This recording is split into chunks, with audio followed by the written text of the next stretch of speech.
Bonjour et bienvenue à ce nouveau cours de Lingala qui vous est proposé par l'Afropolitaine en partenariat avec le Studio Majorel. Alors pour aujourd'hui, on va parler de politique et on va parler des indépendances des deux Congos. Comment elles se sont déroulées, dans quel contexte et comment justement ces deux anciennes colonies ont fait justement pour accéder à leur indépendance.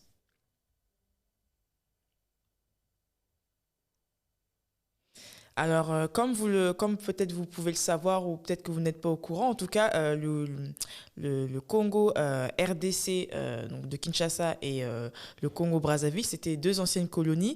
Le Congo-Brazzaville avait été colonisé par la France. Et le Congo belge avait été colonisé justement par la Belgique. Et ces deux pays ont tous les deux obtenu leur indépendance dans les années 60. Alors pour commencer, on va commencer par l'indépendance de l'ancien Congo belge, qui a eu lieu le 30 juin 1960. Ce qui est important de savoir, c'est que cette indépendance, elle a été portée par des leaders, notamment par Patrice Emery Lumumba, qui justement s'est battu justement pour que le Congo belge justement puisse accéder à l'indépendance. Il avait également été soutenu par Joseph Kasavubu, qui va devenir le premier président de la RDC, mais ça on le verra en tout cas lors du prochain cours. Et ce qui est important également de savoir, c'est que cette indépendance a été malheureusement pris au piège par plusieurs enjeux économiques, géopolitiques. À cette époque-là, ce qui est important également de savoir, c'est que les leaders congolais avec les délégués belges se sont réunis au sein de la table ronde justement pour décider de la date justement de l'indépendance. Et il a été décidé qu'elle aurait eu lieu le 30 juin 1960. Et ça n'a pas du tout été facile parce qu'il y avait déjà pas mal de désaccords au sein des leaders politiques congolais, puisque d'un côté, on avait Patrice Lumumba qui était vraiment très unioniste, si je peux me le permettre, qui voulait vraiment que le Congo soit uni. Et on avait de l'autre côté d'autres leaders congolais qui voulaient plutôt que le Congo devienne un État fédéral.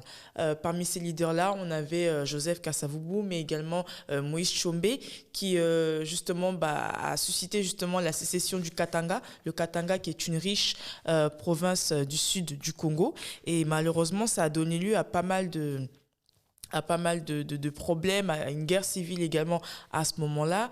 Cette indépendance a été également marquée par une débandade également politique, économique, puisque les caisses de l'État, au moment où le Congo belge a accédé à l'indépendance, les caisses de l'État étaient malheureusement vides, puisque le Congo belge dépendait entièrement de l'exportation justement des matières premières que le pays regorgeait à l'époque.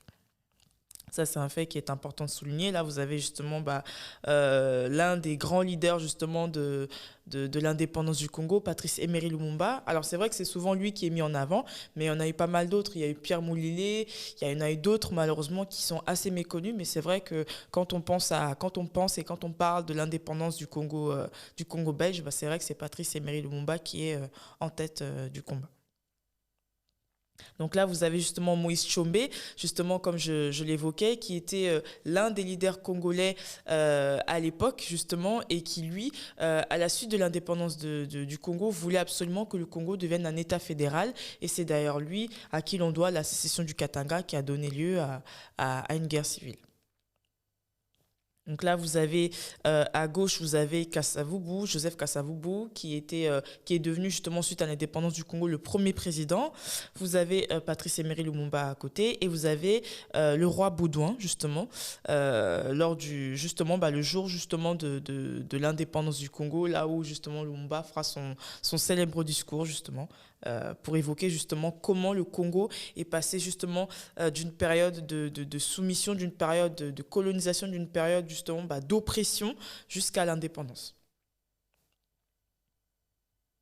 Donc là, vous avez justement Patrice Emery Lumumba sur les deux photos, justement. Et ce qui est important, ce qui fait que ce discours-là est aussi important et a joué un grand rôle dans l'histoire du Congo belge, c'est justement le fait que Lumumba, envers et contre tout, a osé justement dire frontalement à l'ancienne colonie, aux Belges, que justement que l'indépendance que le Congo justement avait réussi à obtenir, ce n'était pas du fait des Belges, mais que c'était du fait justement d'un long combat que les Congolais avaient mené, d'un long combat qu'ils avaient mené. Et il a évoqué justement tout au long de ce discours toutes les souffrances en fait que les Congolais ont connues, toutes les maltraitances, comment malheureusement ils étaient violés, violentés, tués, amputés. Enfin, il a vraiment évoqué toutes ces souffrances-là que le Congolais, il a évoqué toutes les souffrances justement par lesquelles les Congolais sont passés pour atteindre justement cette indépendance. Et il a évoqué également toute sa volonté en fait que le Congo justement devienne un pays grand.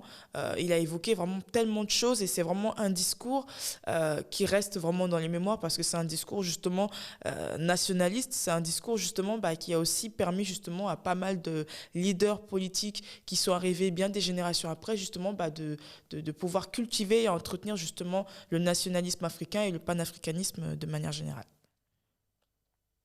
Donc là, vous avez également une image de Lumumba ce qui est important également que je dois rajouter, c'est que souvent les personnes pensent que le mandat de Lumumba en tant que Premier ministre a duré des années, mais non, Lumumba a concrétisé tout ce qu'il a concrétisé en l'espace de 6 mois.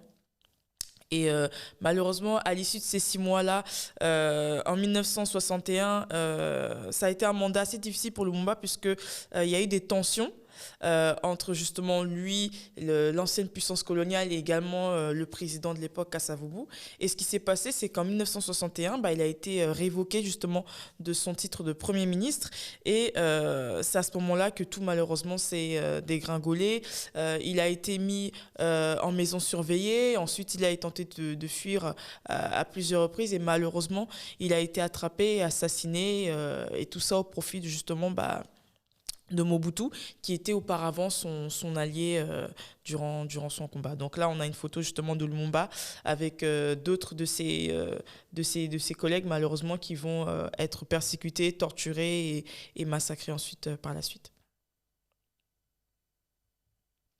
Donc, il y a un film justement qui retrace bien le mandat de Lumumba qui a duré 6 mois, mais il a vraiment fait quelque chose vraiment qui a révolutionné justement l'état d'esprit en fait de beaucoup d'Africains, notamment sur le nationalisme, le panafricanisme, comme je vous l'expliquais. Et il y a un film qui est sorti en 2000, qui a été réalisé par Raoul Peck. Honnêtement, c'est un film que je vous recommande. C'est un film que j'ai découvert quand j'étais toute petite, à l'âge de 7 ans. Et c'est un film en tout cas qui, pour moi, est court, mais qui retrace vraiment tout ce par quoi Lumumba est passé jusqu'à malheureusement son assassinat en 61. Et ça s'achève ensuite par le couronnement de Mobutu, puisque l'assassinat de Lumumba a permis justement à Mobutu par la suite de prendre le pouvoir. Donc je vous laisse visionner l'extrait de Lumumba et puis ensuite on poursuit.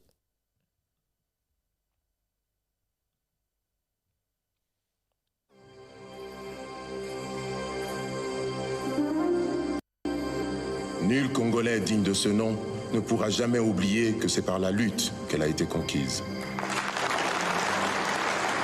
Nous avons connu le travail harassant, exigé en échange de salaires de misère. Nous avons connu les ironies, les insultes, les coups que nous devions subir matin, midi et soir parce que nous étions des nègres.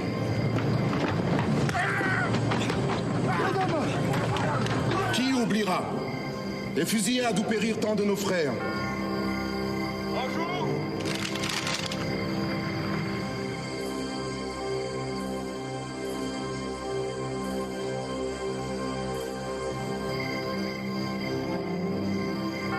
Tout cela, mes frères, nous en avons profondément souffert et nos blessures sont trop fraîches et trop douloureuses encore pour que nous puissions les chasser de notre mémoire.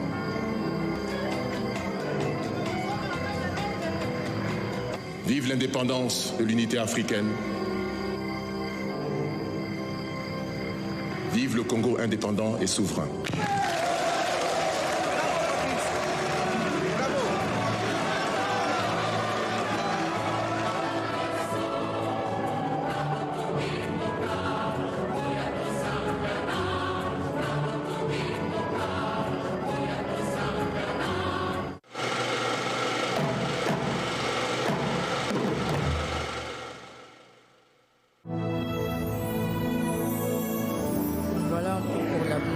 bande-annonce justement du film Lumumba qui avait été réalisé par Raoul Peck.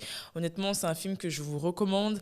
La prestation de l'acteur principal, Eric Ebouane, est juste magnifique. Il y a Alex Desca également qui joue le rôle de Mobutu. Et honnêtement, c'est vraiment un très très grand film honnêtement, que je vous incite à regarder. Donc n'hésitez pas en tout cas à le regarder parce qu'il est vraiment très instructif. Et en tout cas, c'est vraiment une première belle approche, je pense, pour justement réellement comprendre ce par quoi le Congo, l'ancien Congo belge est passé justement pour accéder à son indépendance le 30 juin 1960.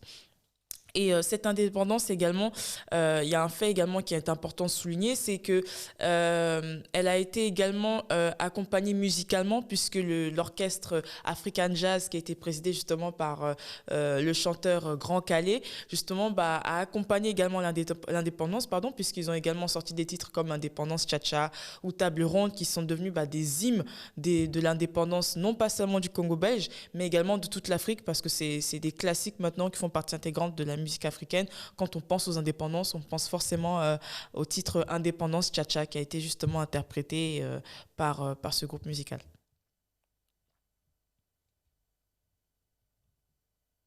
Et maintenant, je vous propose justement d'écouter en fait le discours original de Patrice Lumumba, justement le discours qu'il a prononcé le 30 juin 1960 devant justement Joseph Kasavubu, devant également le roi Baudouin de la Belgique justement. Et justement, ça va vous permettre justement de prendre conscience également de l'impact de ce discours sur l'histoire du Congo et sur l'histoire africaine, mais également des risques également qu'il a pris parce que c'est justement après ce discours-là que toute sa vie justement a pris une autre tournure et c'est un discours qui reste gravé justement dans les mémoires historiques africaines parce que c'est vraiment un discours qui a suscité justement la conscientisation, qui a justement amené pas mal de personnes, que ce soit au sein du peuple ou d'autres futurs leaders justement, à prendre conscience de l'importance justement du nationalisme en politique.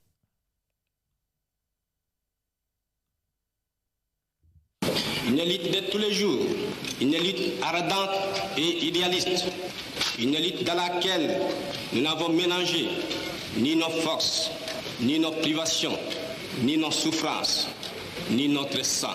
Cette élite qui fit des larmes, des feux et des sangs, nous en sommes fiers jusqu'au plus profond de nous-mêmes, car ce fut une élite noble et juste, une élite indispensable pour mettre fin à l'humiliant esclavage qui nous était imposé par la force.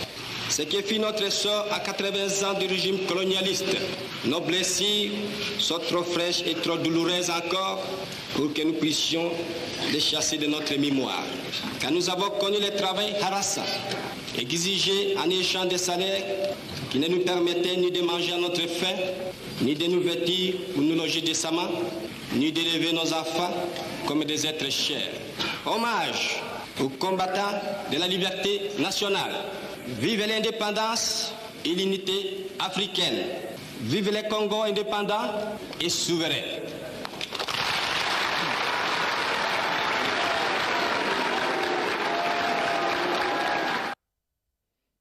Donc voilà pour justement l'extrait du discours de Patrice Lumumba que vous pouvez également retrouver sur Internet si vous le voulez également dans toute sa globalité. C'est vrai que pour l'époque, c'était vraiment très révolutionnaire parce que vraiment se soulever contre les anciennes colonies, c'était vraiment un acte de bravoure, un acte de courage qu'il a malheureusement payé au prix de sa vie. Et c'est vraiment en tout cas Patrice Lumumba une source d'inspiration pour tous les leaders politiques panafricanistes dans le monde entier parce que c'est vraiment l'un des piliers justement du nationalisme et qui justement n'a pas eu peur justement d'exprimer sa pensée, son point de vue et justement d'être la voix des sans-voix justement durant cette période. Et c'est vraiment grâce à ce genre de leader qu'on a pu justement accéder à l'indépendance du Congo.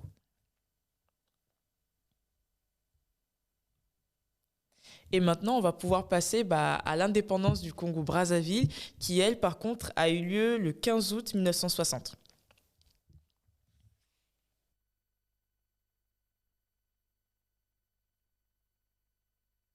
Noter, c'est que le nationalisme congolais a vraiment pris réellement corps après la Seconde Guerre mondiale, dans les années 40-45. Et ce qui s'est passé, c'est que le 21 octobre 1945, les Congolais ont élu comme premier député congolais Jean-Félix Tshikaya à l'Assemblée constituante de Paris. Et celui-ci a fondé en 1946 un parti qui s'appelle le Parti progressiste congolais, donc le PPC, qui a été justement une section congolaise de Rassemblement démocratique africain, donc le RDA. Et ce qui s'est passé, c'est que ce nationalisme-là, en fait, s'est vraiment intéressé en fait à un leader qu'on appelle Fulbert Yulu, qui est le fondateur justement de l'Union démocratique de défense des intérêts africains, justement que vous pouvez retrouver justement à gauche de l'image. Donc c'est cet abbé-là également que vous pouvez retrouver à droite. Et cet abbé-là, justement, Fulbert Yulu a vraiment joué un grand rôle justement dans l'accès à l'indépendance du Congo-Brazzaville. Justement, il s'est vraiment battu et c'est malheureusement suite à pas mal de désaccords, pas mal d'échanges, pas mal de sang également. Ça, c'est important à rappeler que les indépendances que les deux Congos ont eues, que ce soit le Congo Kinshasa, que ce soit le Congo Brazzaville ou que ce soit tous les autres pays africains, ce sont des indépendances que ces pays-là ont obtenues par la force.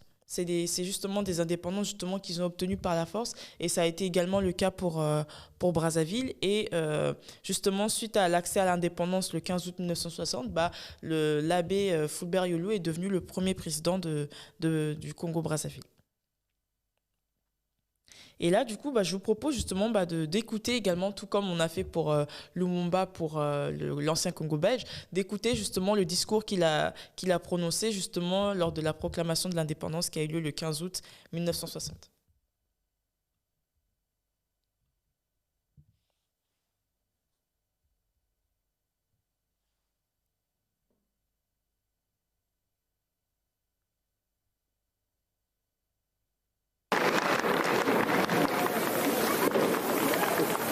Le 28 juillet 1959, l'Assemblée nationale a ratifié les accords passés avec la République française par lesquels nous avons accédé cette nuit même à l'indépendance.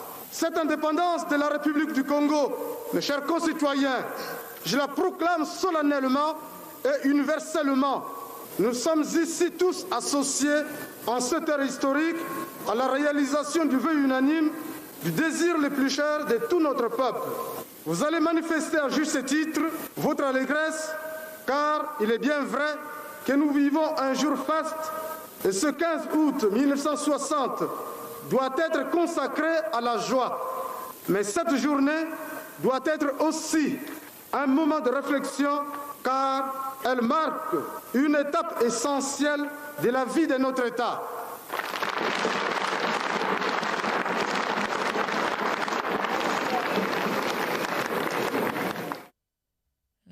Donc voilà pour l'extrait justement du discours de Fulbert Yulu qu'il a prononcé justement le 15 août 1960 à l'occasion de l'indépendance du Congo Brazzaville justement qui a été colonisé par la France.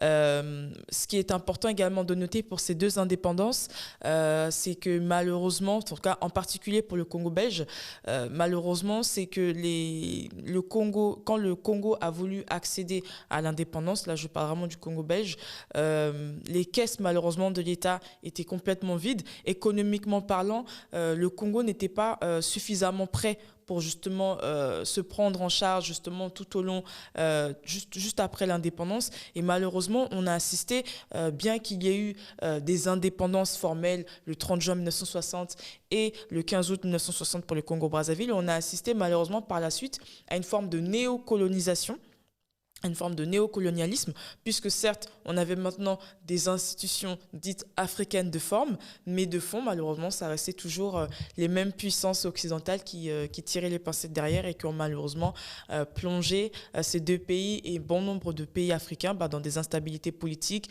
dans pas mal de guerres civiles, dans pas mal de problèmes géopolitiques et économiques dans lesquels malheureusement beaucoup de pays sont encore plongés. Alors, je vous ai mis une bibliographie, pardon, justement, avec des articles de presse, justement, si vous souhaitez poursuivre vos recherches. Alors, il y a un article du blog Africulture qui retrace justement tout le discours d'indépendance de Lumumba, si vous souhaitez le lire en intégralité. Vous avez également un article du magazine Courrier International Paris, anniversaire indépendance du Congo, 60 ans après, la Belgique face à son passé colonial, que j'ai beaucoup aimé d'ailleurs, parce qu'il traite vraiment de ce sujet-là de manière vraiment précise. Vous avez également l'article du magazine VOA Afrique, les grandes dates de la RDC depuis l'indépendance. Vous avez également l'article Le Point, RD Congo, 60 ans d'indépendance et d'instabilité politique. Vous avez également Indépendance du Congo, 14 et 15 août 1960 par le journal officiel du Congo-Brazzaville. Donc là, c'est vraiment pour l'indépendance de l'autre Congo. Vous avez RFI, que s'est-il passé le 15 août 1960, jour de l'indépendance du Congo-Brazzaville. Et vous avez également un autre article du magazine Le Point, Congo, 60 ans d'indépendance dans le tumulte. Et en matière d'ouvrage, alors il y a un ouvrage que j'ai beaucoup aimé, que j'ai lu il y a plusieurs années et que je vous recommande, qui est La pensée politique de Patrice Lumumba, qui sont des propos en fait recueillis et traduits par Jean Van Lierde, et la préface a été écrite par Jean-Paul Sartre. Donc je vous recommande cet ouvrage-là, que vous pouvez également vous procurer à Présence africaine ou dans pas mal d'autres librairies. Vous avez également République du Congo, 50 ans de vie politique 1960-2010, des éditions Emar. Et vous avez un article du Jeune Afrique, Henri Lopez, au Congo, l'indépendance faisait peur. Et en matière de documentaires et de films, alors il y a un documentaire qui n'est pas très connu, mais que Raoul Peck, en tout cas, avait réalisé bien avant le film, je pense en 97, oui, si je me souviens bien, en 97, donc à savoir 3 ans avant de réaliser le film Lumumba. Donc le documentaire en question, c'est Lumumba, la mort d'un prophète.